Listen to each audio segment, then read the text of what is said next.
Alady fa 5 ny volana novambra taona 3 alady miavaka ho antsika eto amin'ny fitandremana isotry fitiavana satria dia handraisana ireo zanatsika ao amin'ny katekomena hosan'ny mpandray ny fanasan'ny tompo. Volana vaovao koa no atrentsika ankehitriny ary dia mibanjina ny tompo isika amina loha hevitra vaovao araka izany manao hoe tsenao amin'ny fiaviny ny tompo. Ko hoanareo rehetra izay manan'Andriamanitra sady voantso ny masina, aminareo rehetra ny fahasoavana sy ny fiadanana avy amin'Andriamanitra raintsika sy Jesosy Kristy tompontsika. Amen.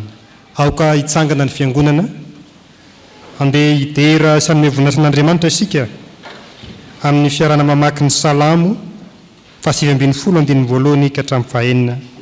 Rehefa misokatra am-pelantanantsika izany, iarahantsika mamaky amin'ny anaran'i Jesosy manao hoe: ny lanitra mitoro ny voninahitr'Andriamanitra ary ny abakabaka manambara ny asan'ny tanany.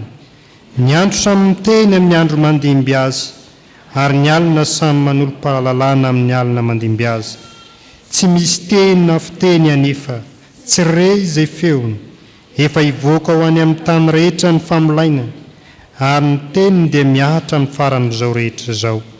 Tramin'ilay ho an'ny masoandro no nataony teo aminy, ary ny masoandro dia tahaka ny papakabady mivoaka avy ao an-trano fandriny, sady mifaly tahaka ny lehilahy matanjaka, miazakazaka amin'ny alehany izy, any amin'ny faravodilanitra ny fiposahany, ary ny alehany dia hatramin'ny farany koa, ka tsy misy takona amin'ny hafanana. Amen.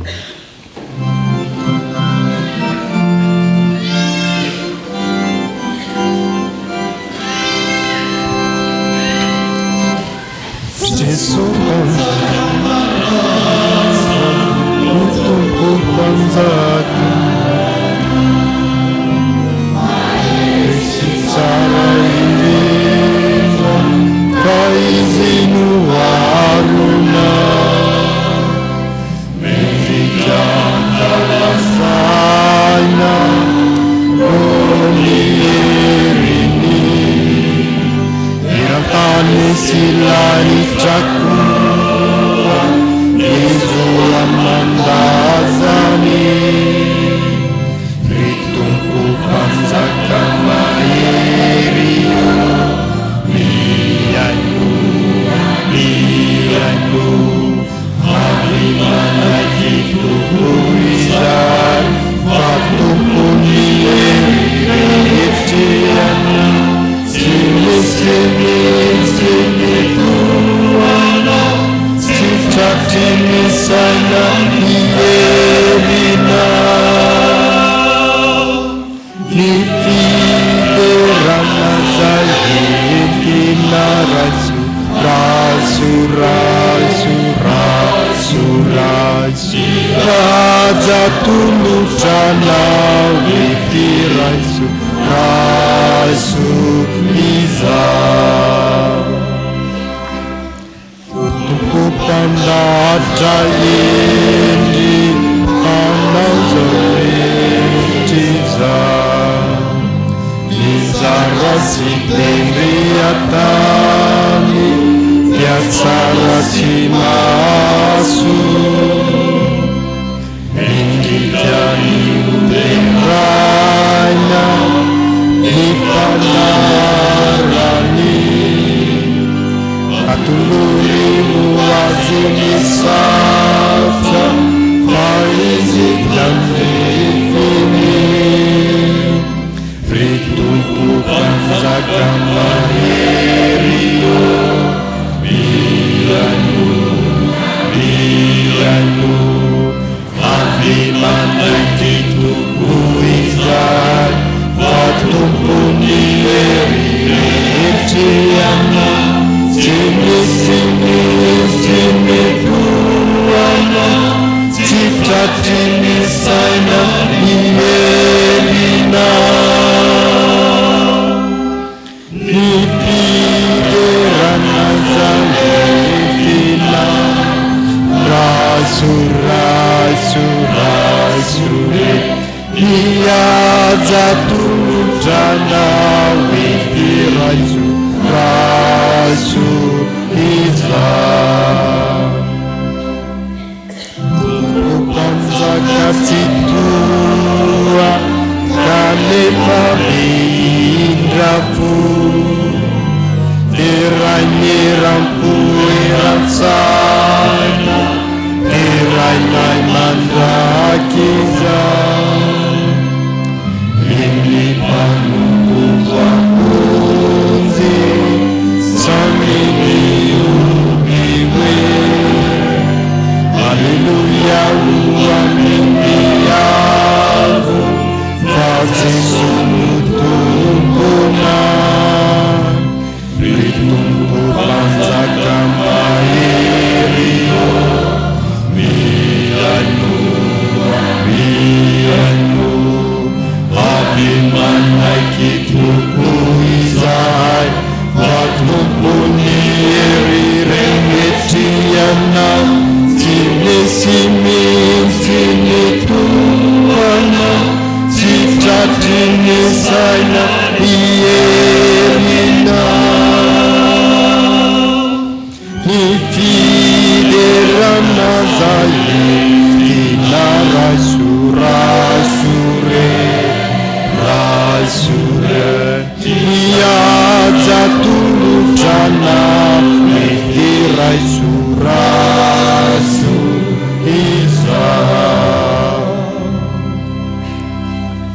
Iombom-bavaka sika ry havana ry Jesosy Kristy tomponay io izany no tononkira-panahy entinay manatona anao ankehitriny manandratra ny voninahitra sy ny aja mampahefana izay noraisinao avy tamina ray no ny fanavotana vitanao ho an'izao tontolo izao teo amin'ny azo fijaliana eny no ny azo fijaliana tokoa izay niaretanao ny mafy rehetra ny fahafatesana ary nitsanganano tamin'ny maty dia nasandratra ny ray ary nomeny anarana amboniny anarana rehetra ianao mba ho andolian'ny lohalika rehetra sy eken'ny lela rehetra fa hainao ny tompo koa indreto io izay olona navotanao tompo manandratra izany fahefana izany satria ianao ilay tompony voninahitra sy ny fahefana mandrakizay hatrany an-danitra ka hatrety an-tany rehefa avy navotanao ary ankehitriny dia miandry ny fiverenanao indray izay ho fahatanterahany famonjena izay efa nomena ao anay ka ho amin'ny fotoana iray dia hiombona any an-danitra miaraka amin'ny romboavitra efa sambatra ny aminao izay izay efa misantatra ny fanjakana sy ny fiompiana ary manandratra ny voninahitra ao mandrakizay amin'ny anaranao ny ivavahana eto izany Jesosy amen. Mahazo toerana ianareo ry havana. Tonga eo amin'ny fotoana ho an'ny ankizy sy ny tanora isika ry havana ako hitsangana ny ankizy sy ny tanora rehetra hiranira voalahatra.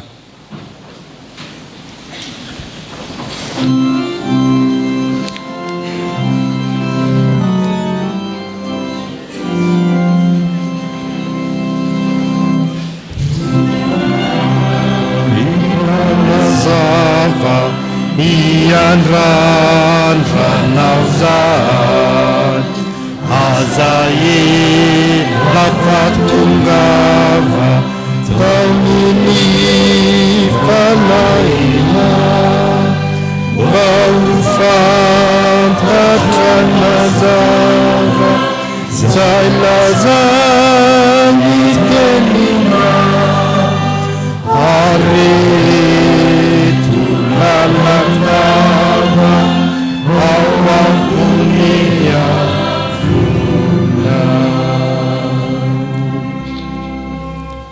Iombom-bavaka isika ry Jesosy Kristy sakaizan'ny tanora tia anay ianao ka manome teny fiainana ho anay teny izay mitarika anay ho amin'ny famonjena mandrakizay izay efa natolotra ao an'izao tontolo izao koa sitraka ao ny ananana izany koa ankehitriny tompo mitenena aminay araka ny fombanao favoniko aino izahay ankizy tanora amen. Mahazo toerana ianareo. Ny filazantsara araka ny Mateo 4:20 ny andininy 70 no anjara tenin'Andriamanitra ho antsika ankizy sy tanora amity anio ity. Filazantsara araka ny Mateo 4:20 ny andininy fahatelo-polo no anjara ho antsika ankizy sy tanora.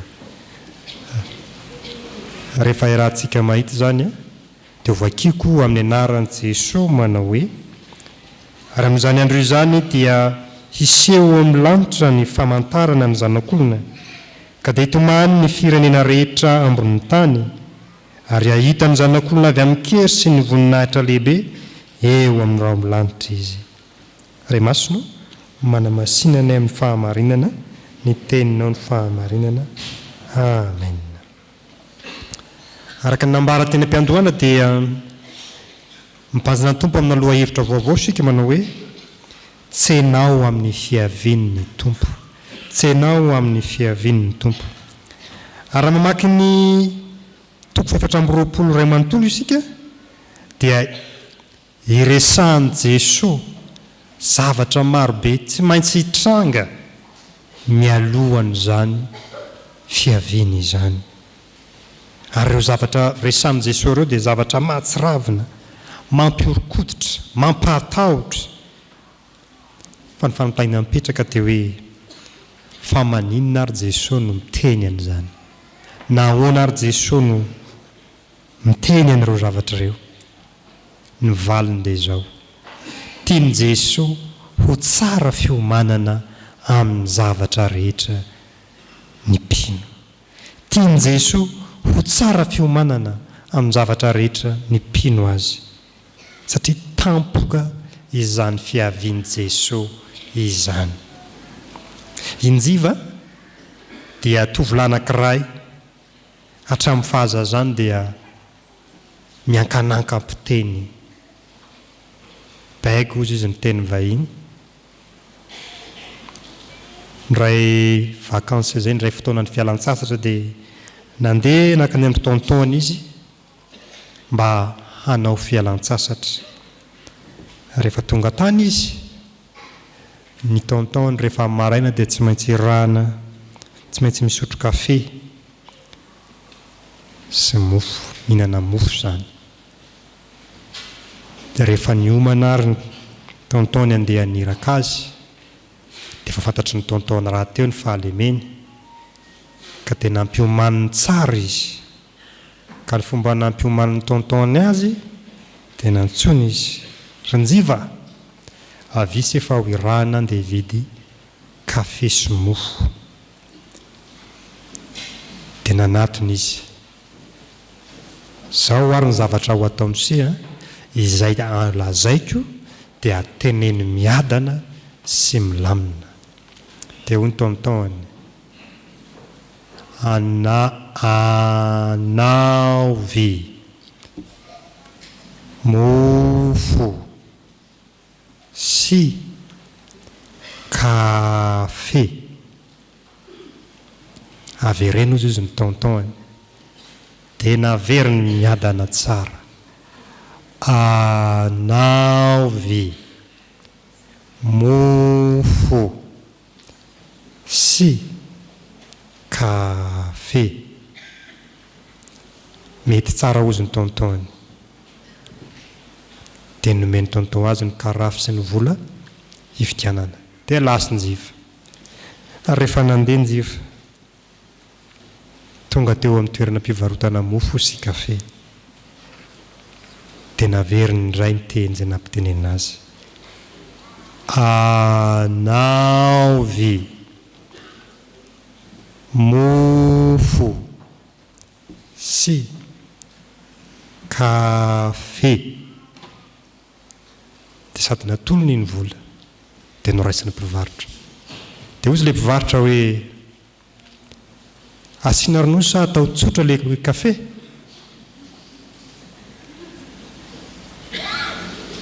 Teo izy: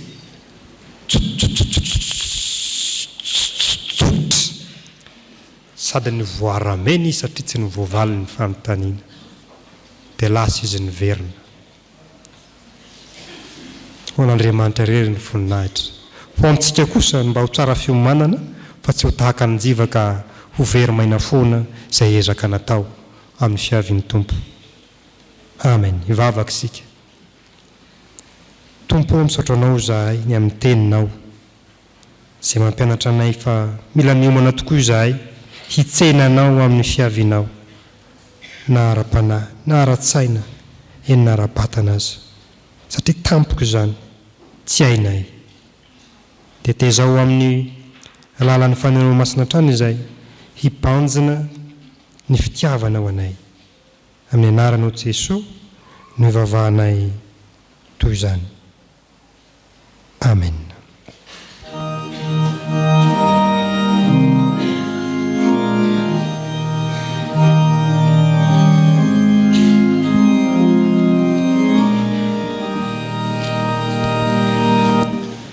Ave falai Massimo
Iara ivavaka sika tompoko, mbola faly misaotra sy midera, mankalaza ny anaranao indray izay iray malala, noho ny amin'izao fotoana ahafahanay miaino ny teninao izao indray.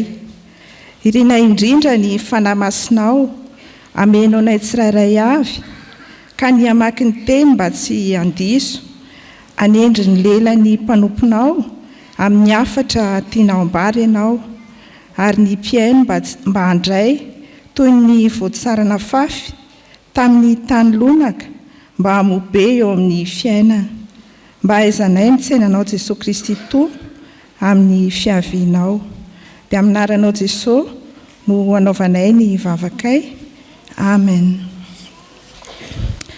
Iaraka mamaky sy hiain'ny soratra masina isika ao amin'ny fanekena taloha bokin'ny Zefania.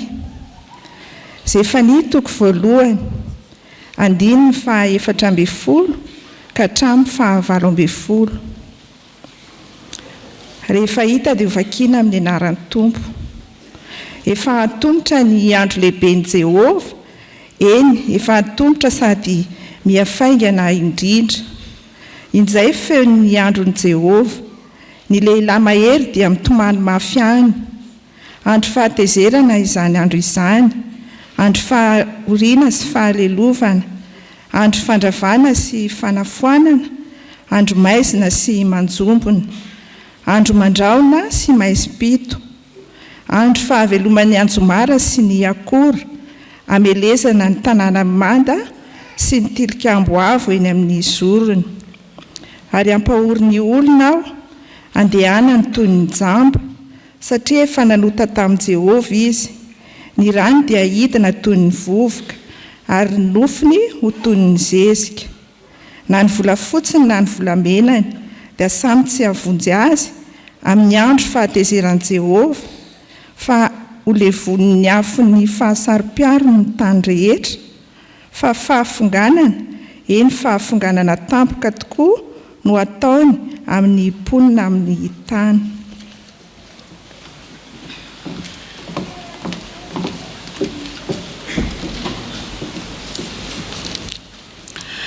Hotohizantsika ny famakiana ny soratra masina ao amin'ny fanekena vaovao filazantsara araka ny Matthieu toko 4:20, 9:20 ka hatramin'ny 1:30. Ary ho faranantsika ny famakiana ny soratra masina ao amin'ny epistily voalohany ho an'ny Tesalonianina voalohany toko 4, 9:17 ka hatramin'ny 9:20. Rehefa hita dia hovakiana amin'ny anaran'ny Tompo. Ary raha vao afaka ny fahoriana amin'ireo andro ireo, ny masoandro dia ho amaizinina ary ny volana tsy ahazava, ny kitana iraraka avy any an-danitra ary ny herin'ny lanitra hozongozonina. Ary amin'izany andro izany dia iseho eo amin'ny lanitra ny famantarana ny zanak'olona, ka dia hitomany ny firenena rehetra ambonin'ny tany, ary ahita ny zanak'olona avy aman-kery sy voninahitra lehibe eo amin'ny rahon'ny lanitra izy. Ary amin'ny ampanenona mafy ny trompetra dia aniraka ny anjeliny izy, ary angonon'ireo ny olom-boafidy avy amin'ny vazantany efatra hatramin'ny faravodilanitra rehetra. Fa tsy tianay tsy ho fantatrareo rahalahy ny amin'izay nodimandry, mba tsy ahaleelovanareo tahaka ny sasany izay tsy manana fanantenana. Fa raha inontsika fa efa maty Jesosy sady efa nitsangana indray, dia toy izany koa no hitondran'Andriamanitra izay efa nodimandry tao amin'ny Jesosy hiaraka aminy. Fa izao no lazainay aminareo amin'ny tenin'ny Tompo. Isika izay velona ka mbola mitoetra mandra-piavin'ny Tompo, dia tsy mba hialoha izay efa nodimandry tsy akory. Fa ny tenan'ny Tompo no hidina avy any an-danitra amin'ny fiantsoana sy ny feon'ny arkanjely ary ny trompetra an'Andriamanitra, ka izay maty ao amin'ny Kristy no hitsangana aloha. Ary rehefa afaka izany, dia isika izay velona ka mbola mitoetra no akarina hiaraka aminy hoeny amin'ny rahona, hitsenan'ny Tompo any amin'ny habakabaka, dia ho an'ny Tompo mandrakariva isika. Tsy koa dia mifiamponona ianareo amin'izany teny izany. Amen.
Miarabantsika rehetra amin'ny anaran'ny Tompo ny havana ary manona ny fahasoavany ho tanteraka amin'ny tsirairay avy.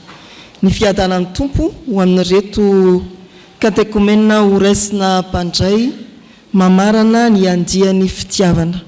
Ary miaraba koa anareo ray aman-dreny, ianareo fianakaviana sy olona nasaina hifanotrona amin'ny tsy fitoam-pahasoavana natokana ho azy ireo ity.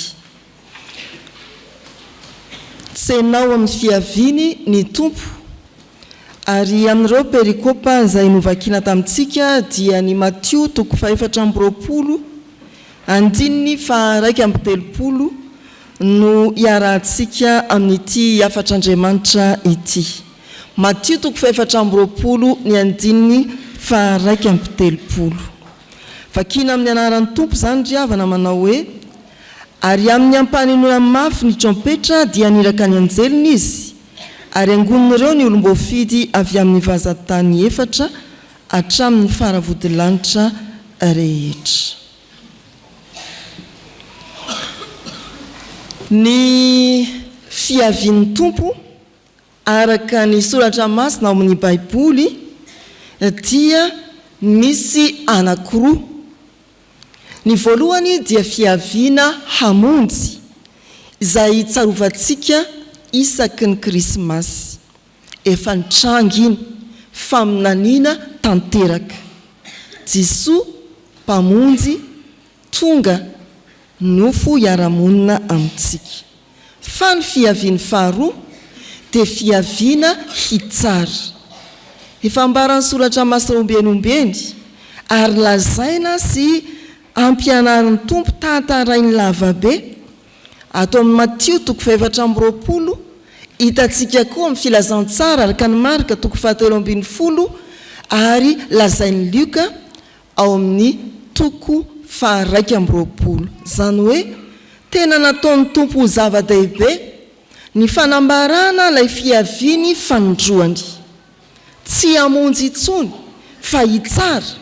Ary raha ny faminaniany Zefania izay nivakiana tamintsika teo ato amin'ny filazantsara araka ny Matio koa dia azo fitinina amin'izay mety filaza mahazatra eny amin'ny fiarahamonina hoe amin'ny fiaviany fanondroany tsara dia ho avy masika ny tompo.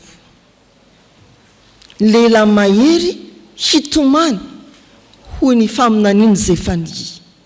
Tena tsy hisangy intsony ny tompo fa ho avy izy. Raha ny fitantarana eo amin'ny 4:20 andininy 4 hatreo amin'ny 20 dia misy filazana loza samihafa. Izay raha manaraka ny tantaran'izao tontolo izao isika dia saika efa hitantsika avokoa ny amin'izany. Fa eto amin'ity andininy manoloanantsika, perikopa manoloanantsika ity ny andininy 7:20 hatrany amin'ny 2:30 dia misy fanompiana hoe: raha vao afaka ny fahoriana, ny masoandro dia mazinina, ny volana tsy ahazava intsony ary ny kintana iraraka amin'ny tany. Mbola tsy nisy zany, tsy hoe tao anatin'ny 80 taona fotsiny, fa teo amin'ny fiainana izao tontolo izao, teo amin'ny tantaran'izao tontolo izao, tsy mbola hitantsika zany hoe niraraka tamin'ny tany ny kintana. Fa izany no anisan'ny tranga aorian'ireo fahorim-be tany isain'i Jesoa hanamariany ny fahatongavany hitsara.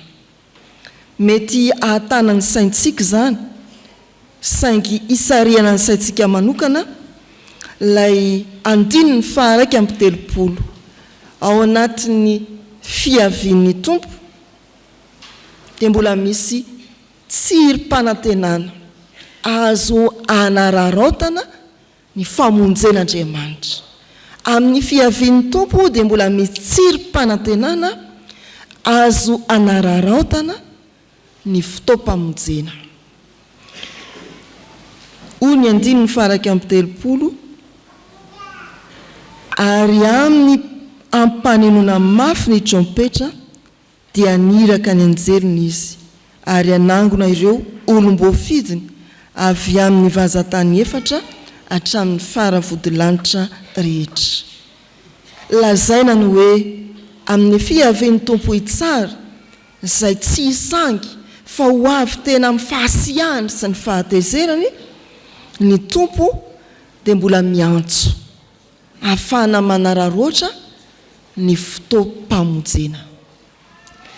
Ny trompetra ry havana dia fantatry ny jiosy loatra teo amin'ny fiainam-pivavahany. Nampiasaina tao anatin'ny fivavahana jiosy izany atao hoe trompetra izany. Dimy no antony ampiasaina n'ity zava-maneno ity teo amin'ny fivavahana jiosy. Ary izy dia karazany roa ny zava-maneno manampeo manaitra ny ato fanahy fa tsy ny saina fotsiny na ivelambelany. Trompetra dia ampiasain'ny jiosy amin'ny fitaom-pivavahana ka tsofina rehefa tonga ny jobily, izany hoe filazana fanafahana, fanambarana fizarana famelan-keloka. Ny faharoa ny trompetra dia fanambarana fisokafana amin'ny taona vaovao. Ny fahatelo ny trompetra dia filazana antso fiambenana satria mananontany ny fahavalo. Tsofina mafy izy eo araka ny voalaza eto. Ny fahaefatra ny trompetra tamin'ny andro no Mosesy dia tsofina ampanenona rehefa ianga ifindra toby ny zanak'Israely manohy ny diany any anefitra. Ifindretsin-dray tsofina ny trompetra. Ary ny fahadimy farany ny trompetra dia antso fampiomanana famifarana ny andro firavoravona, ary tsy maintsy miomana ny mpivavaka jiosy mba hanao fanatitra miavaka kokoa, hanavao ny fanorantenany miavaka kokoa fa hifarana ny andro firavoravona. Rampitaina amin'izao vanim-potoana iainantsika izao zany ka miteny Jesosy atao amin'ny fanambarany amin'ny fiavian'ny Tompo amin'ny ampanenona mafy ny trompetra dia azo lazaina ry havana izao antso izao. Maneno ny trompetra ho avy ny Tompo, tsy ianao amin'ny fiaviana izy mbola azonao ararotina tsara ny androm-pamonjena. Ny toriteny no endrika ny trompetra, ny fitoriana ny filazantsara ny feon'ny trompetra mbola miantso anao hiomana amin'ny fiavian'ny Tompo mba hitsenanao ny fiavian'ny Tompo. Ka raha ampanenona ny trompetra dia miantso anao izany mba hiditra ao amin'ny fiainam-panafahana, andray ny famelan-keloka atolotra Andriamanitra antsika ao amin'ny Jesosy. Raha ampanenona ny trompetra dia mbola miantso anao ny Tompo hiditra amin'ny vanim-potoana ny vaovao dia vanim-potoam-pamonjena. Raha ampanenona ny trompetra ka toriana ny filazantsara, sao variana ianao, miantso anao ny Tompo hiambina ahafahanao mitsena ny fiaviany amin'ny fitoniana. Raha ampanenona ny trompetra toriana ny filazantsara ny famonjena, taomina ianao hibebaka mampiomana anao hifindramonina zany. Raha ho avy ny Tompo, voalaza ny Tesalonianina 1:4 teo fa tsy mba hialozany odimandry isika fa raha ampanenona kosa ny trompetra, isika izay velona ka mbola mitoetra dia akarin'ny Tompo any amin'ny lanitra ho any amin'ny Tompo mandrakariva isika. Trompetra fiantsonanao hiomana amin'ny fiavian'ny Tompo, hamindra ny toby asinanao dia ilay lanitra vaovao, tany vaovao homan'ny Tompo ho antsika. Fa ampanenona koa ny trompetra ka toriana ny filazantsara, hampahafantarana antsika fa efa ho avy ny famaranana ny andro firavoravona. Ny fanompoam-pivavahana tahaka izao dia mitona anao an'olo-tena, fa raha ho avy ny Tompo hatreo minitra, segondra sisa no isaina ahafana manaroatra ny fahatongavana mba hibebahanao, miomana, hifarana, tsy hisy intsony hoe ndeha hivavaka lahady, fa efa tafafindra hiala teto amin'ilay toby feno fahoriana izao tontolo izao isika, ary ingainy Tompo ho ao amin'ny mandrakizainy. Araraoty ny fotoana mbola hisokafa ny fiangonana hiantsonanao, anatona ka hibebaka andray ny famelan-keloka, anatona ka hiditra amin'ny vanim-potoana vaovao ny vanim-potoana ny famonjena, anatona ka hiomana toy ny miaramila ny Kristy hiambina tsara hitsena ny fiavian'ny Tompo. Ary anao mbola hisokafa ny fiangonana andrenesanao toritena mampiomana anao, fa tsy eto no honenanao fa ho milanitra vaovao sy tany vaovao araraoty ny fisokafan'ny fiangonana itorinany teny itsofana trompetra afanao mifototra amin'ny fanoratena marina miavao amin'ny fanoratena ry havana betsaka ny karazany zava-maneno na feonkira momban'ny tonony sy ny sary izay miantso antsika amin'ny karazany zavatra samihafa eto amin'izao tontolo izao izay akaiky atsika angamba dia ny hoe ny trompetra na ny fiantsoana mahadidina ny fifidianana eto amin'ny tany sy ny firenena na ho amin'ny fiantsoana fahamarinana dia misy tononkira tandrify an'izany foronony ny mpanakanto na ho amin'izay fironana ho amin'ny fifidianana dia misy tandrify izany mahavariana mihitsy ny fahaizan'ny mpanakanto fiantsoana manodidina ny fifidianana fa ny trompetra izay ambarany fiangonana kosa izay tsofo ny fiangonana mafy dia mafy ankehitriny amin'izao andro mantompotra ny fiavian'ny tompo izao dia trompetra miantso anao an'olon-tena trompetra miantso anao hivavaka trompetra miantso anao ho tsara homana hiditra amin'ny famonjena sy ny tany vaovao lanitra vaovao trompetra miantso ny savidinao ho an'ilay mpanjaka ny mpanjaka anavozanao ny fanoratenanao mbola fanaraotra riavana izao vanim-potoana izao raha mitsoka ny trompetra ny fiangonana avaozy ny fanoratenantsika ny faharoa dia voalaza hoe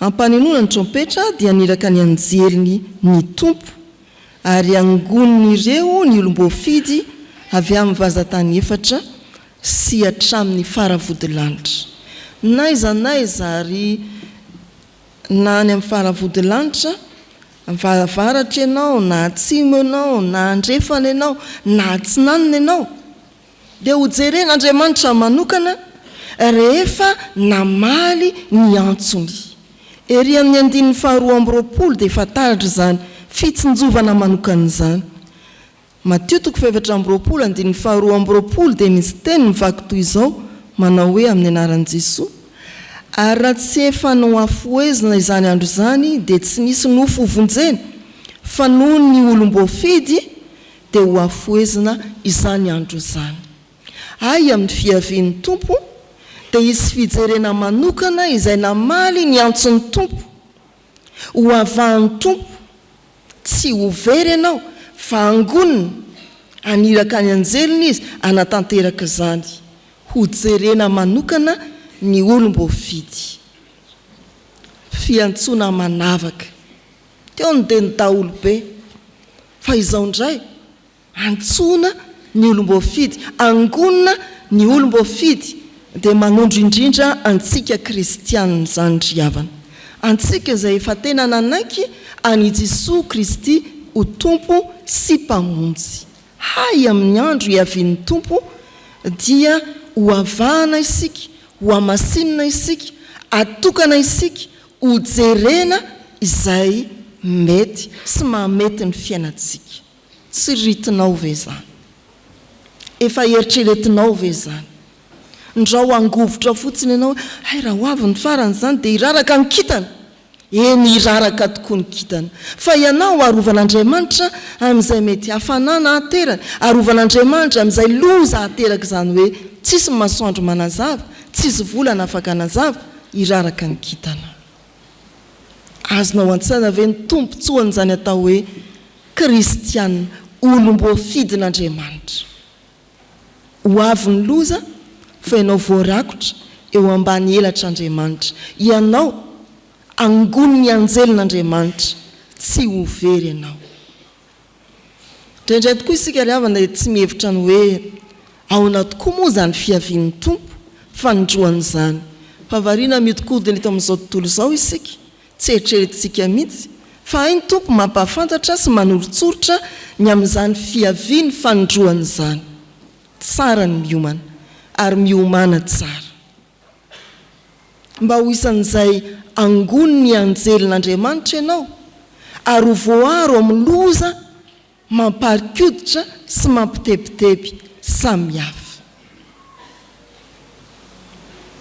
Mety mangovitra tsika hoe ary tsy mety tapitra mihitsy ny adiny any Gaza efa olona 4 zao maty raha tamin'ity adiny poitra ity fotsiny ady 4 hatraminy naminan'iny Jesoa ny alevina ny Jerosalema ato amin'ity Matthieu 7:20 ity raha isaina ny maty nanomboka tamin'ny taona 70 taorianan'i Jesoa no efa ravarava Jerosalema hatramin'izao dia ady tsy mety farana raha isaina ny maty hatramin'izay fa sarin'izany ilay fiavian'ny tompo fandroany eto amin'izao tontolo izao horipaka izao tontolo izao fa ho arovana kosa ny olom-boafidy angonina ny olom-boafidy ry havana malala fotoana fanararoatra mbola misy na ho afaingana aza ny tompo fanararoatra mbola misy hamalinao ny antson'ny tompo andraisanao famelan-keloka hidiranao amin'ny vanim-potoana ny famonjena ahafahana miampita amin'ny lanitra vaovao sy tany vaovao fanararoatra koa zao andro madiva hamarana amin'ny tompo ny famindrampony izao ka isin'ny loza hiatra amin'ity izao tontolo izao ity mba hahafahanao mieritreritra hoe ho isan'ny olom-boafidy aho velabelarin'ny tompo amintsika atao amin'ny Matthieu 7:20 ary nambara ampahany tamin'izany ny 9:30 tsenao amin'ny fiavian'ny tompo no faritan'ny tompo ny zavatra hitranga mbola miala nenina mampaneny trompetra izy faritan'ny tompo ny zavatra hitranga ilazany fa isy ho jerena manokana dia ny olom-boafidy koa amin'izany dia hanao ny sisa fidio ilay lalam-pamonjena dia Jesosy Kristy ho anareo katekomenina ho raisina tandremo azadonoina ny manamarina ny famalinao ny antson'Andriamanitra amin'ity ity ka tena anaiky tokoa an Jesosy Kristy ho tompo sy mpamonjy ianao hatoky ny famelan-keloka izay nomeny dia ho tafiditra amin'ireo andiany tsy fitiavana ihany fa andiany voafidy isan'izay angoniny anjely raha ho avy Jesosy Kristy ho an'Andriamanitra ny voninahitra amen.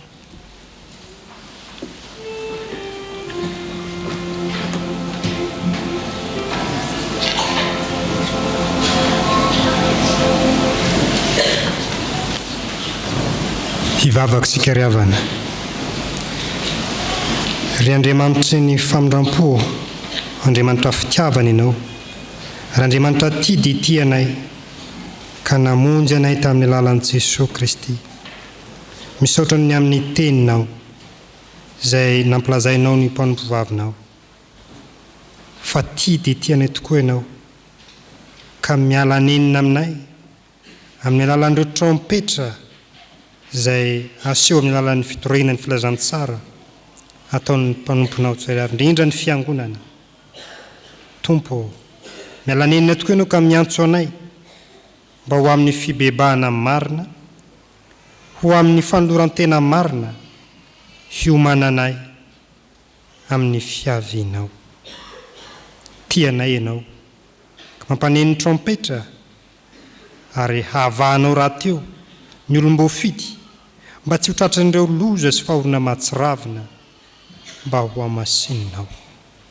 ho atokanao ho anao ko ankehitriny tompo mamendrafo aminay fa mandrakariva tokoa natoriana aminay aza ny filazantsara na atraizatraiza no iantsoantso hiantsonan'ny olona rehetra ho amin'ny fibebahana sy anana fiombonana aminao tompo fantatra ho loatra miariary sy mianjahanjo eo anatrehanao ny toe-po mampanahinay fa mandrakariva dia tifitry ny azakazaky ny fiainana izay ka tsy mahatsiaro akory hiomana fa ay ho avy tampoka ianao amin'ny fotoana tsy ampozinay akory ankehitriny mamindra-fo mamelany elokay ary diovy izay mba ho mendrika ny fiombonana sy ny firaisana aminao ka ho tsara fiomanana amin'ny fiavianao tompo azo amin'sainana mahatsiaro akory izay rehetra mety ho tsy fahatanteranay eo anoloan'ny azakaza-panompoana izay ny antsoina ho anay fa mba tsarovy izahay amin'ny indra fo sy ny fahasoavanao mandrakizay dia matoky sy mino izahay fa rehefa miaiky ny tsy fahatanteranay tahaka izany dia mamela ny fahadisonainao amin'ny anaran'i Jesosy ny vavahanay toy izany. Amen.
Sangana riavana ho antsika zay mipebaka marina tokoa andray ny teny famelan-keloka atolotry ny tompo ho antsika. Zao ny voasoratra: mifalia indrindra ary Ziona zanakavavy, manao vafy fifaliana ary Jerosalema zanakavavy, indro ny mpanjakanao avy ho anao, mariny sady manam-pamonjena, male mifanahy sady mitaingina boriky dia zana boriky tanora. Amen. Ambara riavana fa voavelany iloko noho ny anaran'i Jesosy Kristy tompontsika miteran'ny tompo. Amen. Sabatra ny olona izany voavelany herony, tsy voasarona ny fahotany.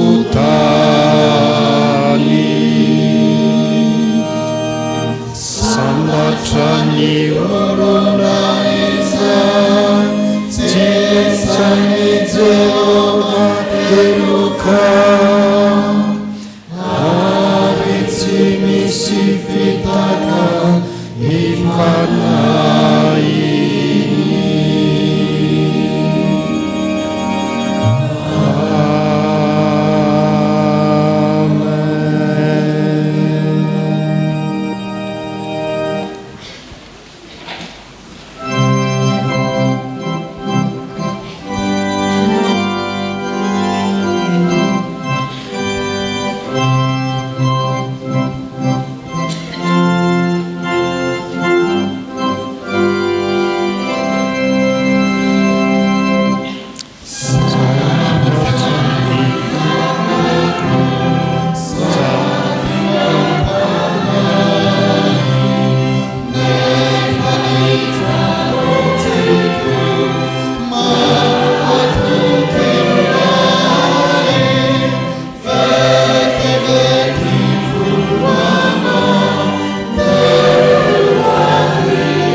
Voavelako ariavana dia say manambara ny finoana eo natren'Andriamanitra sy ny fiangonana.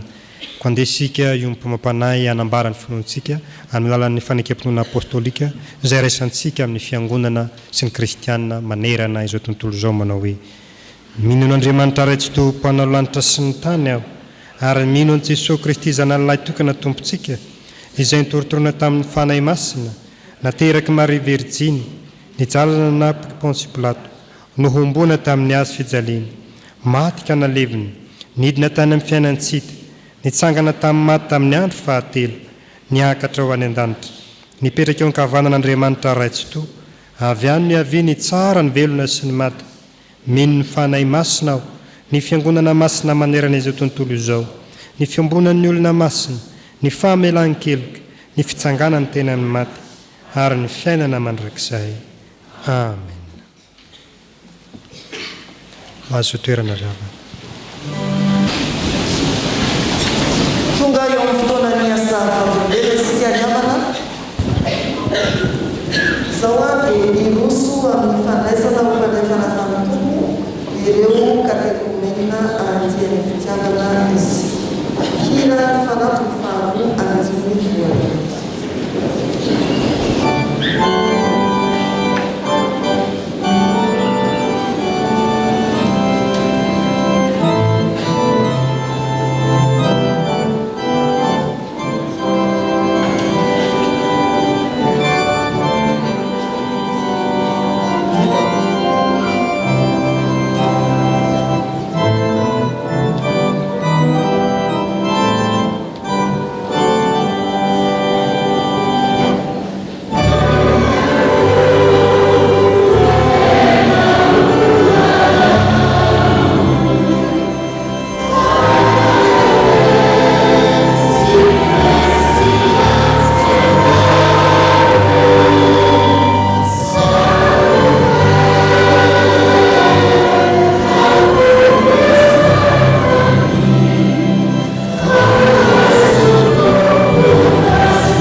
Hoy ny tompo izaho no mpiandry tsara.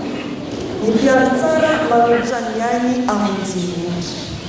Raha misy olona tanaraka aoka izy an-tany tenany sy hitondra ny azo fijaliany ka anaraka.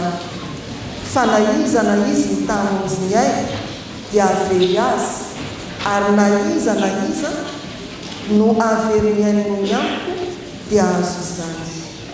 Fa inona moa sy ho azon'ny olona raha mahazo toy izao kanefa very ny ainy?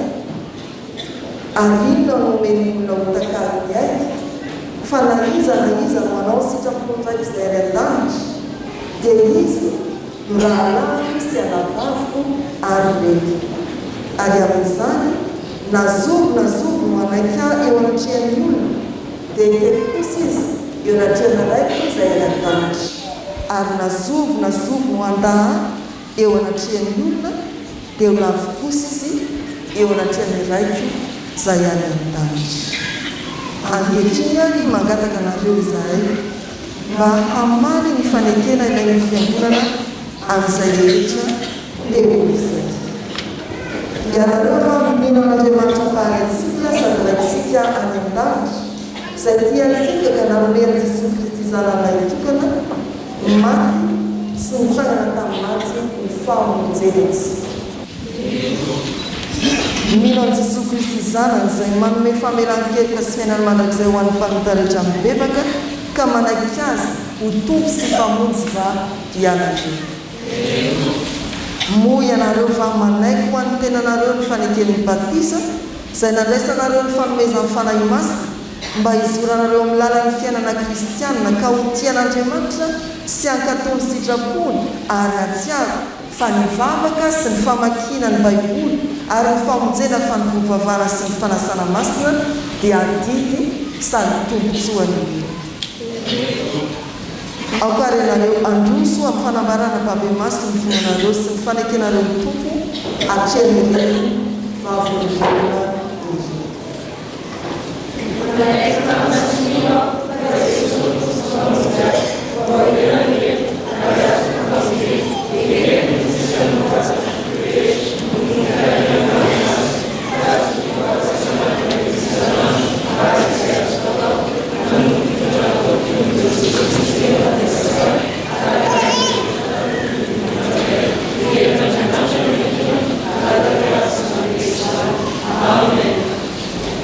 araka izany fanekena nataonareo teo izany dia androso tsirairay araka ny fanonana ny aranareo avy nareo mba hanatanterahana ny fandraisana aminareo. Veroniana Irma Luciana.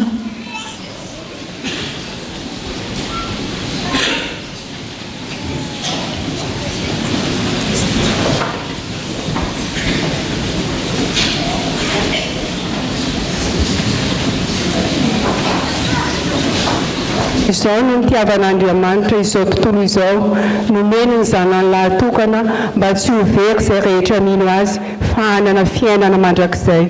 Amen. Sampana fifoazana. Mandray ianao isan'ny mpandray fanasan-tompo eto amin'ity fikandremana ity aho mahereza sy mampizana. Momori Bavsou Pascal, avocat.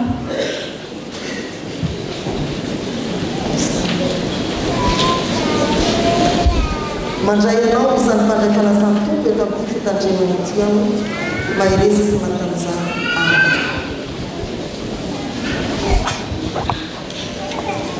Soiany aho napahorina mba ho anarako ny adidinao. Amen. Sampana ny fifizazana. Andrianantenaina Celestin.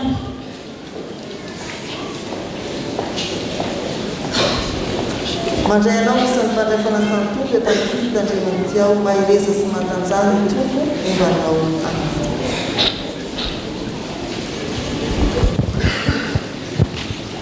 Fahasoavana namonjena anareo amin'ny finoana ary tsy avy aminareo izany fa fanomezana avy amin'Andriamanitra. Amen. Sapana lehilahy kristiana. Yarmalala Nirim.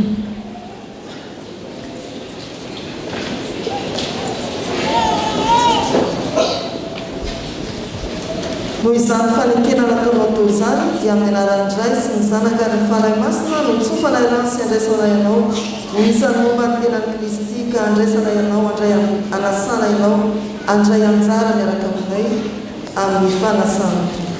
Andriamanitra ray tsy toa izay efa niantso anao hiala tamin'maizina ho amin'ny fahazavana mahagaga no hampiorina ary tanteraka ary amin'ny toetranao. Amen.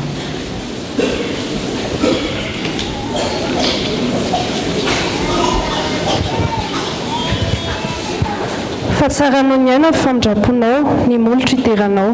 Amen. Tsampany fitiavana. Rakotony aina liantsoa miarana.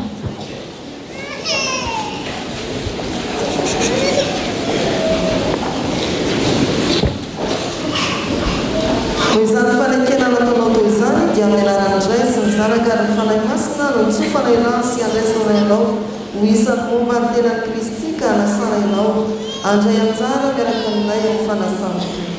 Andriamanitra ray tsy toa izay efa niantso anao hiala tamin'maizina ho amin'ny fahazavany mahagaga no hatanteraka sy hampiorina ary amin'ny toetranao.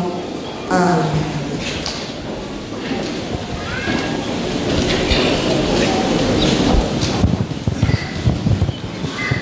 Ka dia manana izay ataoko reheareo amin'ny Kristy Jesosy aho noho ny amin'Andriamanitra.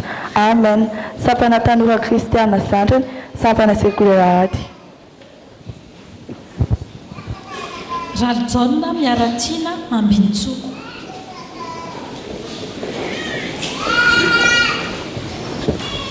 Noho izany fanekena nataonao tao izany dia amin'ny anaran'indray sy ny zanaka ary ny fanahy masina no hitsofana ianao sy andraisana ianao isan'ny momba ny tenan'i Kristy ka nasana ianao andray anjara miaraka aminay ho amin'ny fanasana. Andriamanitra ray toy izay niantso anao hiala tamin'maizina ho amin'ny fahazavany mahagaga no hatanteraka sy hampiorina ary amin'ny toetranao. Amen.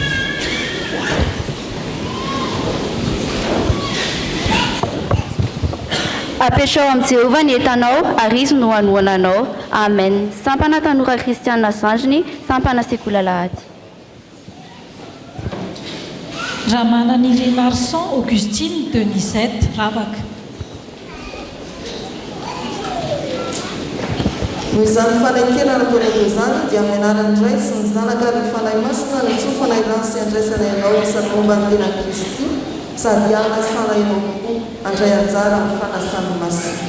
Andriamanitra ray tsy toa izay niantso anao hiala tamin'maizina ho amin'ny fahazavany mahagaga no hatanteraka sy hampiorina ary amin'ny toetranao. Amen.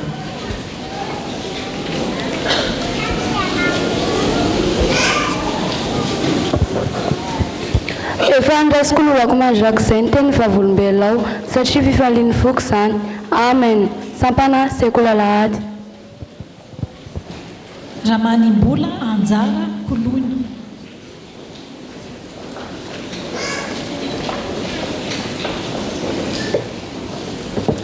Noho izany fanekena nataonao tao izany dia amin'ny anaran'indray sy ny zanaka ary ny fanahy masina no hitsofana ianao sy andraisana ianao isan'ny momba ny tenan'i Kristy ka nasana ianao andray anjara miaraka aminay ho amin'ny fanasana. Andriamanitra ray toy izay niantso anao hiala tamin'maizina ho amin'ny fahazavany mahagaga no hatanteraka hampiorina ary amin'ny toetranao. Amen.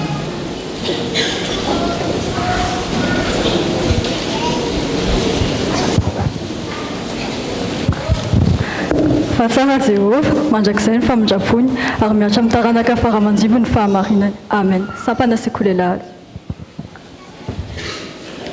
Randria miarso Finiaina Jemima Sarbity.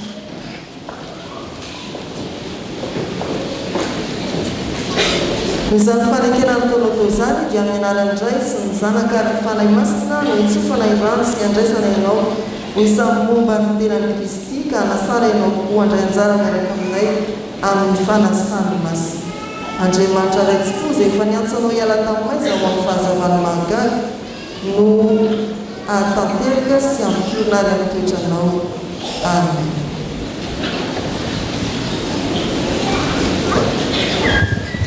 Jehovah no heriko sy apingako, izy no nitokiny foko ka voavonjy aho. Amen. sampana sekoly alahady. Razafipanja Rakotomavo Toemanitra Ina Ambolony.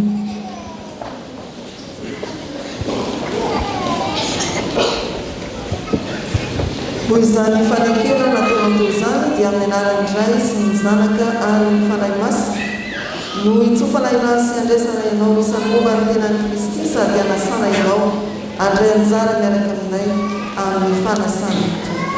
Andriamanitra Ray fitony izay efa niantsanao hiala tamin'ny maizina ho amin'ny fahazavany mahagaga no hahatanteraka sy ampitona ary amitoetranao. Amen.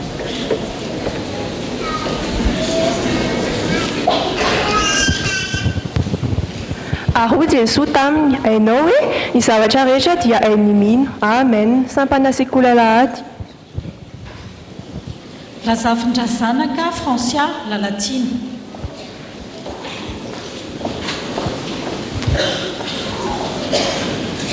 Izany fanekena nataonao teo izany dia amin'ny anaran'ny Ray sy ny Zanaka ary ny Fanahy Masina no itsofana sy andraisana ianao isan'ny momba ny tenan'i Kristy ka nasana ianao koa handray anjara miaraka aminay amin'ny fanasana masina. Andriamanitra Ray fitony izay niantsanao hiala tamin'ny maizina ho amin'ny fahazavany mahagaga hahatanteraka ampitona ary amitoetranao. Amen.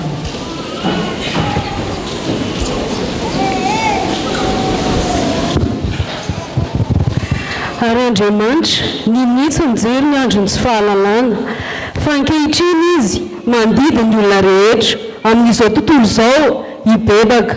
Amen. Sampana sekoly alahady. Toverlanto avitry ny aina fandresena fitiavana. Noho izany fanekena nataonao teo izany dia amin'ny anaran'ny Ray sy ny Zanaka ary ny Fanahy Masina no itsofana sy andraisana ianao isan'ny momba ny tenan'i Kristy ka hanasana ianao handray anjara miaraka aminay ho amin'ny fanasana toy.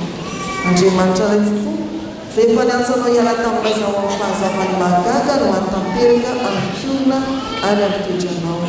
Amen.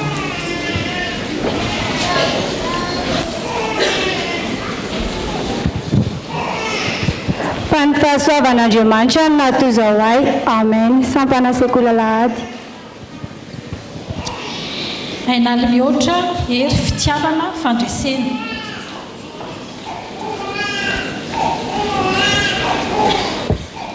Noho izany fanekena nataonao teo izany dia amin'ny anaran'ny Ray sy ny Zanaka ary ny Fanahy Masina no itsofana sy andraisana ianao isan'ny momba ny tenan'i Kristy ka hanasana ianao handray anjara miaraka aminay amin'ny fanasana.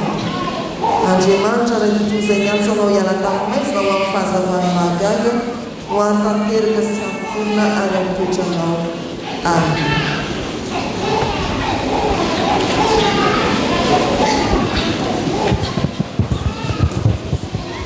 Jehovah no heriko sy ampingako, izy no nidiko ny foko ka voavonjy aho, sampaty sampana fifoazana.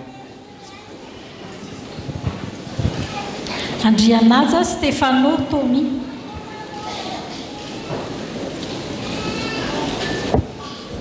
Noho izany fanekena nataonao teo izany dia amin'ny anaran'ny Ray sy ny Zanaka ary ny Fanahy Masina no itsofana sy andraisana ianao ho isan'ny momba ny tenan'i Kristy hanasana ianao koa handray anjara miaraka aminay ho amin'ny fanasana toy. Andriamanitra Ray fitony izay niantsanao hiala tamin'ny maizina ho amin'ny fahazavany mahagaga no hahatanteraka sy ampiorina ary ampitoetranao. Amen.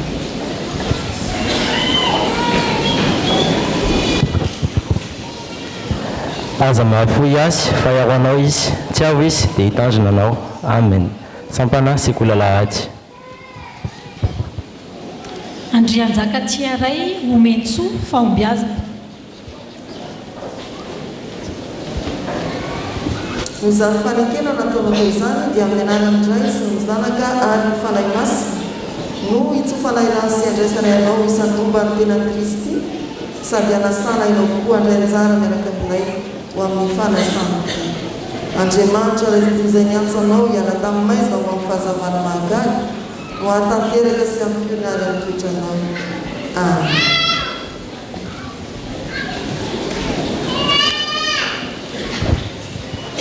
Aza matahotra ianao fa momba anao aho, aza mierikerika foana fa izao no Andriamanitra aho. mampahery anao sady mamonjy anao, eny mitantana anao amin'ny tanana kavanan'ny fahamarinako ao. Amen. Sampana sekoly alahady. Rajonesy Rajo Andritiana Aron.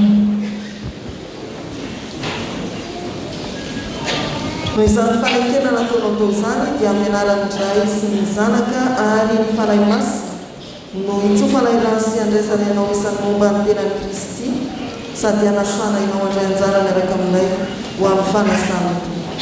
Andriamanitra ilay tontolo izay niantsanao hiala tamin'ny maitso no amin'ny fahazavana mahagaga no hatanteraka sy ampiorina ary amin'ny toetranao. Amen.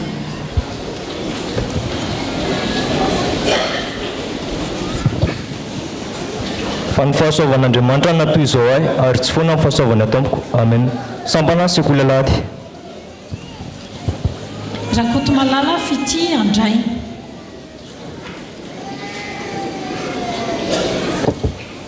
Noho izany fanekena nataonao tao izany dia amin'ny anaran'ny Dray sy ny Zanaka ary ny Fanahy Masina no hitsofana ilano sy andraisana ianao isan'ny momba ny tenan'i Kristy ary hanasana ianao koa andray anjara miaraka aminay amin'ny fanasany masina.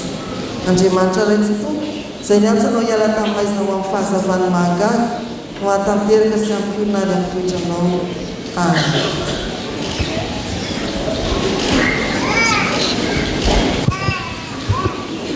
Izao ilazan'i Jehovah hoe fialovako sy batery fiarovana ho ahy izy ary Andriamanitra izay itikeko.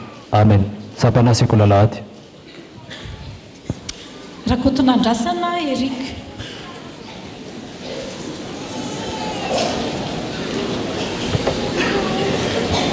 Noho izany fanekena nataonao tao izany dia amin'ny anaran'ny Dray sy ny Zanaka ary ny Fanahy Masina no hitsofana ilany sy andraisana ianao isan'ny momba ny tenan'i Kristy ary hanasana ianao andray anjara miaraka aminay amin'ny fanasana toy. Andriamanitra ilay tontolo izay niantsanao hiala tamin'ny maizina ho amin'ny fahazavany mahagaga no hatanteraka ampiorina ary amin'ny toetranao. Amen.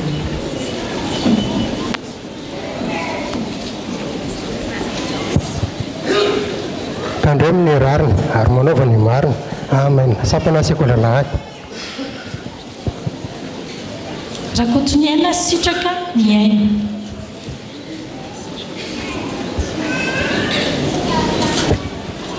Noho izany fanekena nataonao teo izany dia amin'ny anaran'ny Dray sy ny Zanaka ary ny Fanahy Masina no hitsofana ilany sy andraisana ianao isan'ny momba ny tenan'i Kristy ka hanasana ianao andray anjara miaraka aminay amin'ny fanasany masina. Andriamanitra iray tontolo izay niantsanao hiala tamin'ny maizina ho amin'ny fahazavany mahagaga hatanteraka ampiorina ary amin'ny toetranao. Amen.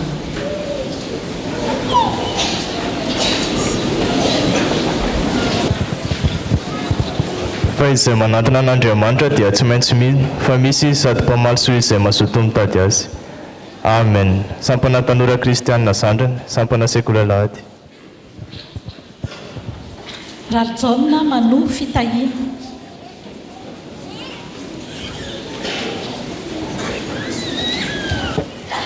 Izany fanekena nataonao teo izany dia amin'ny anaran'ny Dray sy ny Zanaka ary ny Fanahy Masina no hitsofana ilany sy andraisana ianao isan'ny momba ny tenan'i Kristy sady hanasana ianao koa andray anjara miaraka aminay amin'ny fanasany masina. Andriamanitra iray tontolo izay niantsanao hiala tamin'ny maizina ho amin'ny fahazavany mahagaga no hatanteraka sy ampiorina ary amin'ny toetranao. Amen.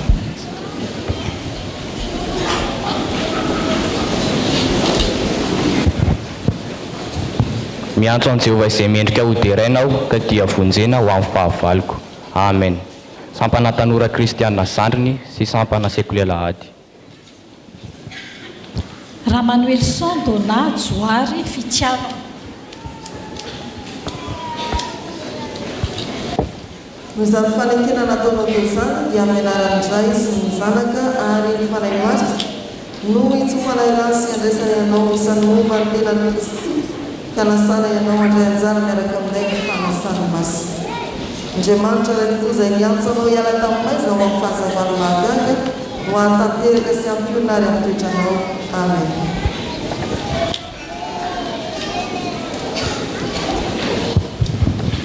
Jehovah no mpiandray, tsy hanan-java-mahory aho. Amen. Sampana sekoly alahady. Rasolofo Fity Andriamarso.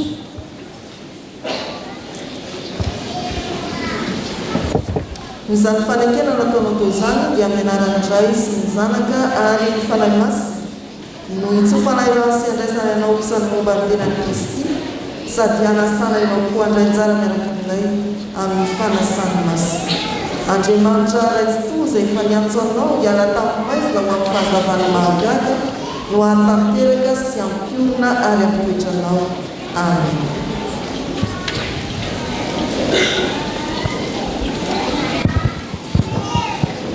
aoka tsisy anao tsinotsinona anao no ny fahatanoranao fa aoka tonga fianarana ho an'ny mpila anao amin'ny fiteny, ny fitondrateny, ny finoana, ny fitiavana amin'ny fahadiovana. Amen. Sampana sekola lahady. Ravalson Vali Karen.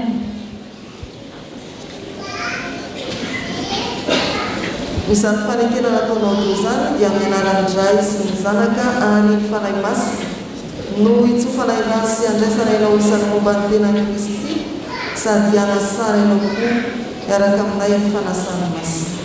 Andriamanitra raitsitoa izay niantso anao hiala tamin'ny maizina ho amin'ny fahazavana mahagaga no hatanteraka sy ampiorina ary ampitoetranao. Amen.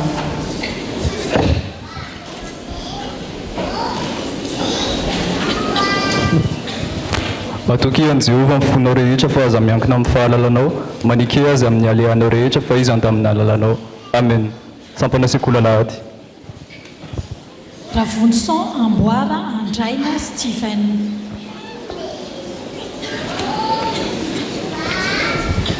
Izany fanekena nataonao teo izany dia amenarandray sy ny zanaka ary ny fanahy masina no hitsofana ianao sy andraisana ianao ho isan'ny momba ny tenan'i Kristy sady hanasana ianao koa handray anjara miaraka aminay ho amin'ny fanasana masina.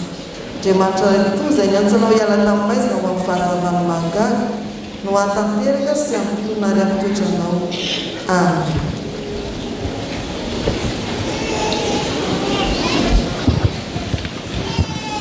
Mandehanana amin'izao tontolo izao ianareo ka mitovy filazantsara amin'ny olombelona rehetra. Amen. Sampana sekola lahady. Razafipanja Rakotomavo Mantriniaina Ina Anjoana.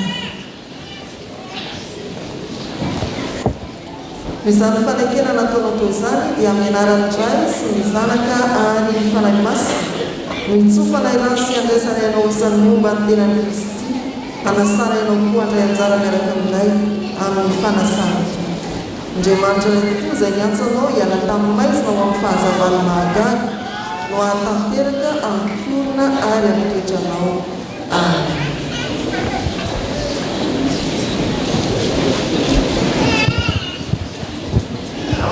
Hotahina izay olona matoky an Jehova dia izay manana Jehova ho tokony. Amen. Sampana sekola lahady. Rivinirina Andriana. Izany fanekena nataonao teo izany dia amenarandray zanaka ary ny fanahy masy no hitsofana ianao sy andraisana ianao isan'ny momba ny tenan'i Kristy hanasana ianao handray anjara miaraka aminay amin'ny fanasana. Andriamanitra raitsitoa izay niantso anao hiala tamin'ny maizina ho amin'ny fahazavana mahagaga no hatanteraka sy ampiorina ary ampitoetranao. Amen.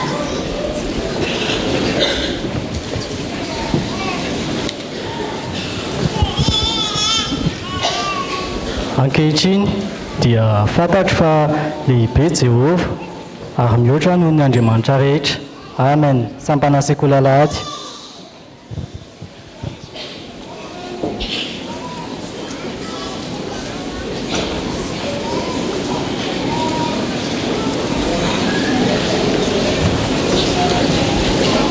Hatreny amin'ny fandraisana ireto avatsika isan'ny mpandray ny fanasana. Aoka hitsangana hivavaka izy.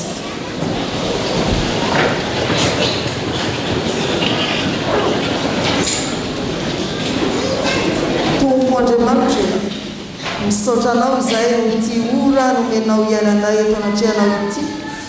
Apetraka eo an-tananao ray ireto mpanomponao ireto izay vao avy nanamafy ampabe maso ny fanekeny taminao.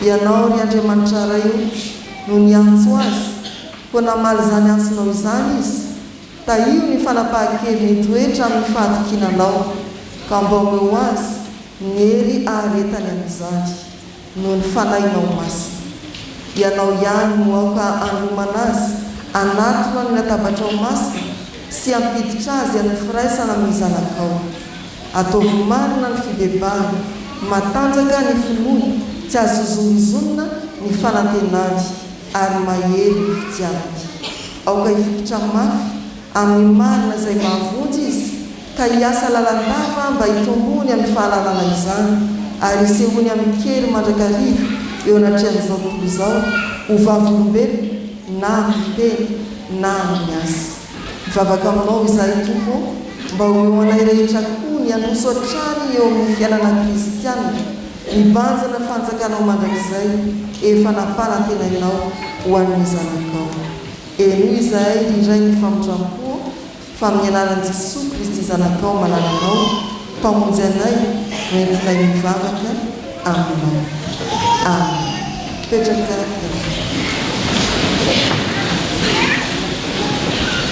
izao dia anao ny hira manamarika ny nandraisana azy ireo mpandray fanasany tompo ireo avatsika vao noraisina omba azy ireo amin'izany koa ireo milatana piano.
Ripandray fanasany tompo vaovao tany mafy izay nananao mba tsy hisy aka ny sady voninahitra ao dia mitombo amin'ny fahatsarana rehetra ho voninahitra Andriamanitra raitsika mahery izao tompo amin'ny heriny fahaherezana. Izao dia miantso ny anankiray sy ny tenan'izy ireo mba hitondra fitenenana.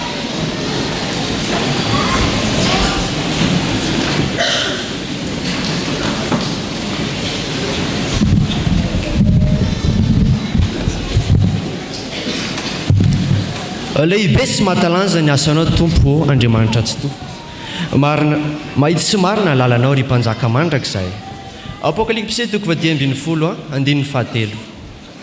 fa raha izay kosa dia ny anaran'i Jehovah Andriamanitra no hoderainay. Salamo 2:9. Izany andiany soratra masina izany ry havana no entina midera sy mankalaza an'Andriamanitra noho izao fotoam-pahasoavana izao. Isaona tokoa ny tompo noho ny fandaminana ka nafana nandavorary izao fankalazan'Andriamanitra izao dia noho ny fanoloran-tenanay ho mpandray fanasan'ny tompo. Manaraka izany dia fankasitrahana feno no atolotra indray aman-dreny mpitandrina andriany manana miarisoa izay nikely ana fatratra tamin'ny fampitalalana fototra mikasika ny fampirenam-pinoana taminay. Ho toa aminao ny pastera ny teniny manao hoe mpanompoka ianao efa novidiko ka tsy mba nariko.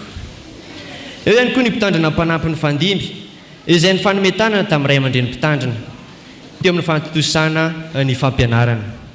Tany telo tovinanaka tokoa no vitanareo koa ankasitrahana indrindra tompo. Eny anareo mandrakarivana izay voambara hoe fa tsy hanary mandrakizay ny tompo. Tsasa tao mba ny mahatsita ihany koa ianareo diakona vomeran'ny katekomenina izay ray aman-dreny mendrika jaina sy omen-kasina anory andraikitra makadiry ny ntsoroanareo. Feno fatra tokoa ny torolalina rosinareo ka nasehonareo taminay ny hoe fa ny fitiavana no mampandroso. Koa misaotra nareo izay ry havana. Tsy adino ihany koa ny biraom-piangonana ny mpihevitra raha ny mpandray fanasan'ny tompo ary ny sampana velona rehetra tanivo izao fitandremana izao. Izay toy izao ry havana dia noho ny fitrotroanareo ambavaka anay tsy ohatry ny fihefin'ny fiainam-panahy ka nafanay nidiokana amin'ny tenin'Andriamanitra izay manefanay ho amin'ny tompo-pahasoavana. Ny tompony ampitombonareo amin'ny fifankatiavana sy ny fitiavana ny olona rehetra. Ary satria nahatry ny fitoam-pianarana katekomenina teto anivo izao fitandremana izao dia rara loatra raha mijoro fahavolombelona amintsika izahay no resoa sesehena nora nitovinay. Ny fanovozana ny fiainam-panahy tao amin'ny katekomenina mantsy no natsapahanay natao hoe antson'ny tompo sy ny fialana amin'ny fomba izao tontolo izao izay mora simba sy levona ka ironana amin'ny fiainana ny fomba n'Andriamanitra sy rosoana tsikelikely amin'ny asa fanompona. Ny asan-kasina ihany koa ny fitariana anay izotra amin'ny lalam-piainana kristianina ho andry ny firenena sy ny fiangonana. Koa ny fandrisihana anay ho tian'Andriamanitra sy hakatony sitrapony amin'ny alalan'ny vavaka sy ny famakinan'ny baiboly ary ny fanatriana fanampom-pivavahana no manamafiorina izany aim-panahy izany. Amafisy ny avatry ny teny izany amin'ny hoe ary saorana ny Andriamanitra fa na dia efa mpanompo ny ota izay ianareo ny fonareo dia efa nanaraka ny fomba ny fampianarana izay nanolorana anareo. Eto indrindra no eny angany ireo izay mbola mitazana eny hoeny, indrindra ireo lehilahy sy vehivavy izay fieny 15 taona ka vonanara-dian'ny tompo mba hirotsaka ho katekomenina araka ny fandaharam-potoana voalamina eto amin'ny fiangonana. Jesosy Kristy misy no milaza fa nazovo no anaiky eo anatrehan'ny olona dia ke kosa izy eo anatrehan'ny raiko sy any an-danitra. Araka izany ry havana, ny firosoana midingana toy izao no ahafahan'ny tompo manoro manitsy ary mitaridalana ho amin'ny mandrakizay antsika. Eto ampamarana anary izay katekomenina andian'ny fitiavana sy kajy fahatelo miaraka amin'ireo izay fanondraisana tamin'ny andro ny akarina sy tamin'ny pentekosta dia falan'olotra vola amin'ny tetina roa tapitra isary ary ho fanatsarana sy fampitaovana ny fanamafisam-peo eto anivon'ny fiangonana. Ho n'Andriamanitra iry ihany voninahitra.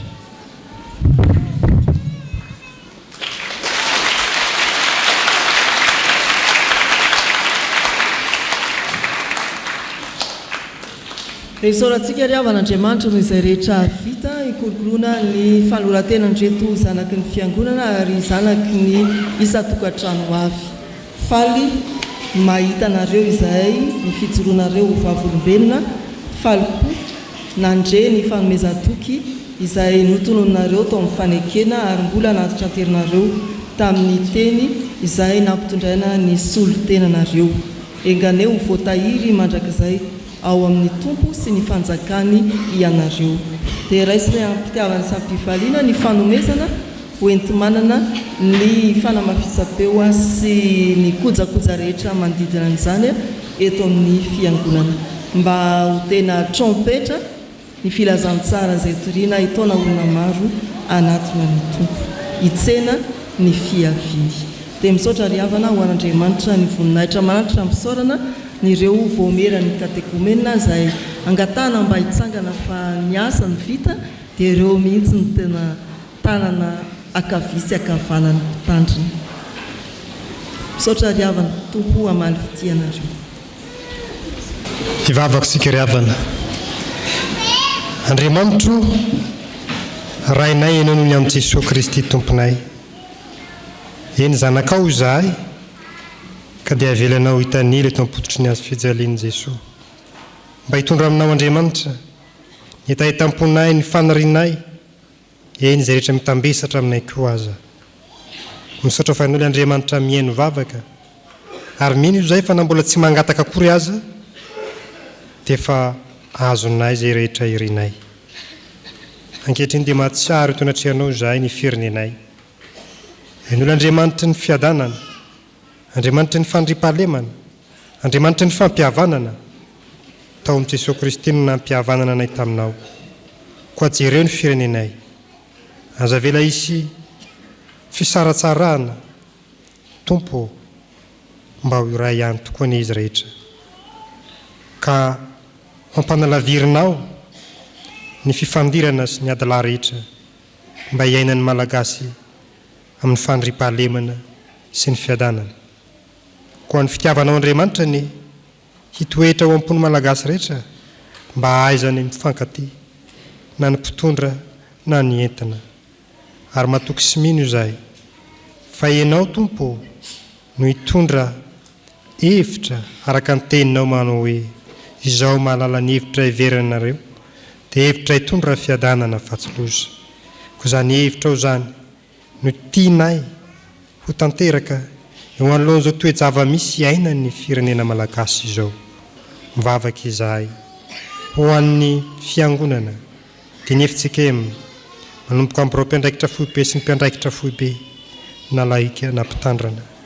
Tompo, rakofo ny fahasoavanao sy ny herin'ny faninao masina trano izy ireo ka mba hahafahany mijoro ho vavolombelonao ary indrindra hahafahany manefa ny asa fanompoana izay efa napetraka ao eo anoloan'izy ireo ka mba hanehoana ny voninahitra Andriamanitra eo anivon'ny fiangonana.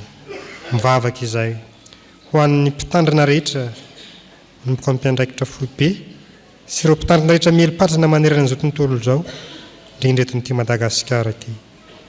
Andriamanitra ny fampaherezana ianao ao ka hampaheriny tsirairay avy satria maro ny olana setraindray ny mpanomponao ireny. Dia mahatoky sy mino izahay fa ianao hanamarina ny teniny ireny Jesosy manao hoe indro hamomba anareo mandrakariva ambara-pahatonga ny fahataperan'izao tontolo izao ka momba ny mpanomponao avy ary indrindra tena irinay mba hiasan'ny fanenao masina ny voniteninao izay hafafin'ny mpanomponao tsirairay avy ka ho tena kristianina tokoa ary ho firenena kristianina Madagasikara hatramin'ny taona 100 taona manaraka indray. Izany ny tanjona izao fiangonana izao ka apetraka mandrakariva eo am-pelantananao. Andriamanitro mivavaka ary izahay ho an'ity fitandremana isotro fitiavana ity manomboka amin'ny mpanompo vavinao izay mitendrainao hitantana izany fitandremana izany. Toloranao fahendrena, toloranao hery, tanjaka ary fahasalamana ary omenao ny enti miatrika rehetra izao fanompona masina sy mankatiry iantsonao azy izao. Tahirizy eo mba fahasoavanao izy mba amin'ny ankonany rehetra ka ny vady aman-janany dia ho mpanoana sy ho mpampahery azy amin'izany asa fanompona izany. Ary mivavaka izahay ho anay rehetra ato amin'ity fitandremana ity. Tompo, jereo ny manana olana rehetra mba hovahanao zany satria Andriamanitra azo anteherina ianao, velona ianao ary mahay ny zavatra rehetra tsy miova maly an'io ary mandrakizay. Ka izay nataonao tamin'ny lasa dia mbola ho ataonao koa ankehitriny ary ho ataonao aminay ho amin'ny ho avy. Koa izay rehetra efa nataonao tamin'ny lasany mihoatra noho izany no hitahinao ny tsirairay avy ka hamahanao ny olona nisam-baravarana amin'izao andro sarotra izao ary ampyoreno ao amin'nisy tokantrano ny tena finoana sy ny fifandraisana marina aminao Andriamanitra ka na inona mety miseho amin'ny fiainanay dia hijoro hatrany hoe kristianina sy ankonana miandrandra ny fiavianao Jesosy Kristy tomponay. mivavaka izay ho an'ny marary rehetra na tonga eto na ny trano na eny an-dalana indrindra ny any amin'ny tompo-pahasalamana. Andriamanitra efa nitondra ny aretinay tao amin'i Jesosy Kristy ianao, ko araiso ny aretinay tsirairay avy. Tompo, ka ataovy manana anjara fanasitranana avy amin'ny dia-kapoka niatra taminao zahay marary rehetra, matoko sy mino izay. Fa Andriamanitra mamaly vavaka ianao Tompo, ary mivavaka izay ho an'ireo namoy havatiana sarakolona irery ka mitanondrika ny loha malahelo ny fo. Eny, maratra ko mangataka ny fampionona sy ny fampahirezana avy amin'ny fanahinao zahay ho amin'ireny havanay rehetra ireny. Matoko sy mino izay Andriamanitra, fa hiasa eto amin'ny firenenay ianao. Tonohony amin'ny anaran'i Jesosy Kristy izany vavaka izany, ilay efa nampianatra anay ny vavaka manao hoe: Rainay eo isy any an-danitra, ho masinina ny anaranao, ho tonga ny fanjakanao, atao any ny sitraponao ety an-tany tahaka ny any an-danitra. Omeo any inonana sahaza ho anay, ary mamelana elokay tahaka namelanay izay meloka taminay.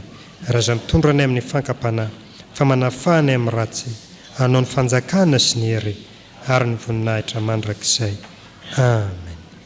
Misaotra Andriamanitra isika riavana fa efa afaka mihevitra anankiray indray amin'ny asan'ny fiangonana dia ny bazary fitiavana. Izany indrindra no ijoroana eto ampatsiasy anentana antsika ny amin'izany asa masina izany. Raha sitrapon'ny Tompo dia ny sabotsy 9 Desambra no anatanterantsika ny bazary fitiavana, manomboka amin'ny 7 ora sasany hatramin'ny 2 ora tolakandro. Eny ampelantanany maro amintsika ity takelaka kely ity manorontsorotra ny amin'izany asa izany. Bazary fitiavana izay ivoizantsika ny teny fanentanana hoe manome ampifaliana, miaona ampifaliana, mihinana ampifaliana. Ho fanomanana ny bazary fitiavana dia hanome ampifaliana isika, ho fahatserovantsika koa ny nanomezan'Andriamanitra maimam-poana sy ampifaliana ny zanany mba hamonjy antsika hiara-monina amintsika. Hanome ampifaliana hoenti-manana ny bazary fitiavana isika ka hanolotra izay azontsika hatolotra ny amin'ireo entana izay horaisina sy hojifaina ao amin'izany bazary fitiavana izany. Ny fandaharana raha ankobanandro alatsinainy hatramin'ny sabotsy ianao no hanolotra ny fanomezana hoenti-manana ny tsena dia ao amin'ny sekretera mpandrarà no hivantana. Raha amin'ny alahady tahaka izao kosa dia raisin'ny ekipan'ny bazary fitiavana eo ampidirana eo ianao ary dia horaiketiny ny fanomezana izay atolotra ao. Ny fanomezana dia mety ho vola, mety manana ny asa, fa indrindra koa izay irina dia fanomezana entina ahafahana manana ny hovarotana ao an-tsena. Ho marianao avy hatrany izay mety ho sandan'ny entana nomenao, fitaovan-dakozia na fampiasa andavanandro, ho an'ny sampana sy ny fikambanana moa dia nomanina izy ireo anomana ny sakafo hiarahantsika mihinana amin'ny vidiny arak'izay mety heverinao fasahazana izany. Dia mampahery havana rehefa tonga io tsena krismasy io dia inona kosa no zavatra hataontsika. Mety vidin'ny sakafo ianao araka ny voalaza teo, anomana amin'izay vola enti-manana izany sakafo izany. Mety tsenao rery ny hinana fa hanasa olona ianao mpiara-monina na mpiara-mivavaka hiara-hinana aminao. Tena tsara izany, izany indrindra ny tanjona iombonantsika toy ny mpirahalahy ao amin'ny tsena bazary fitiavana. Fa ny amin'ny fanomezana dia azonao tao indrindra koa ny manamarika ny fiombonam-pifaliana amin'ny olona izay heverinao fa hotolorana fanomezana. Mety olom-pantatrao izany, vady, zanaka, na iray tapo, na koa mpiara-mivavaka. Mety olona tsy fantatrao mihitsy fa te hampitombo ny ambandainy ny fihavanana amin'ny hafa ianao. Dia manasanao handray anjara hividy ny vokatra ao an-tsena ary hanao fanomezana izany amin'ny hafa. Ho koa ny soratra masina, endre tsara sady mahafinaritra raha ny mpirahalahy no miara-monina. Mahasambatra koa ny manome noho ny mandray. Kotsarovy ary sabotsy 12 Desambra amin'ny fitora sasany hatramin'ny ray ora antoandro. Iombona ampifaliana isika, anome ampifaliana, iona ampifaliana ary hinana ampifaliana. Ny amin'izay efa iomananao andraisana anjara amin'izany dia ho voninahitran'Andriamanitra ireriany. Ivavaka isika. Tompo, misaotra fa mbola tarihinao izahay anana fifaliana eto amin'ity izao tontolo izao feno zava manahira mety mampitomany sy mampalahelo ity, ary ny fifaliana krismasy indrindra zany atsiarovana nanomezana ho an'i Jesosy ho famonjena ho anay. Fa mianatra anao izay Andriamanitra, te hanome ampifaliana, te hiombona ampifaliana ary te anolotra ampifaliana izay azonay atolotra ao anatin'izany bazary fitiavana izany. Dia engane tena hiasa ny fanainao masina ho tsaronay fa ny loharan'ny fifaliana dia ianao Tompo Jesosy Kristy ilay efa namonjy anay. Amin'ny anaranao, amen.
Raiso mba ho tanteraka aminareo ny tsodranotononona amin'ny anaran'ny Tompo. Andriamanitra ny fiadanana ny amasina anareo samy ho tanteraka, ka aoka harovana avokoa ny fanahinareo sy ny anareo ary ny tenanareo ho tanteraka ka tsy hanantsiny amin'ny fiavian'i Jesosy Kristy Tompontsika. Matoky ilay miantso anareo, izy no hanefa zany. Amen.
Ho an'Andriamanitra irerianany ny voninahitra amin'ny anaran'ny Ray sy ny Zanaka ary ny fanahy masina.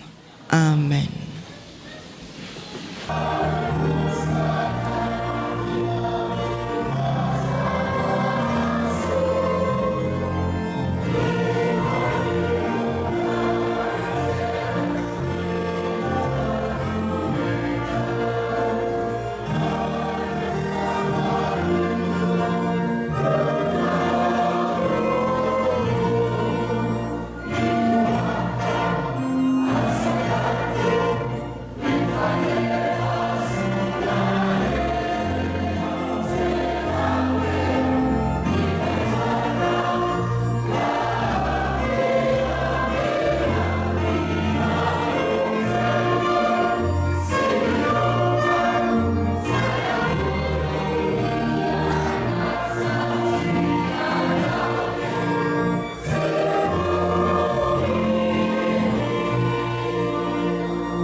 Mahafinaritra rehetra ity fa ity no raha dia ny amin'ny fanekena vaovao izay latsaka ho andrehetra ho faminankely. Izao no atao fahatsirovana na oviana na oviana ny misotro ianana.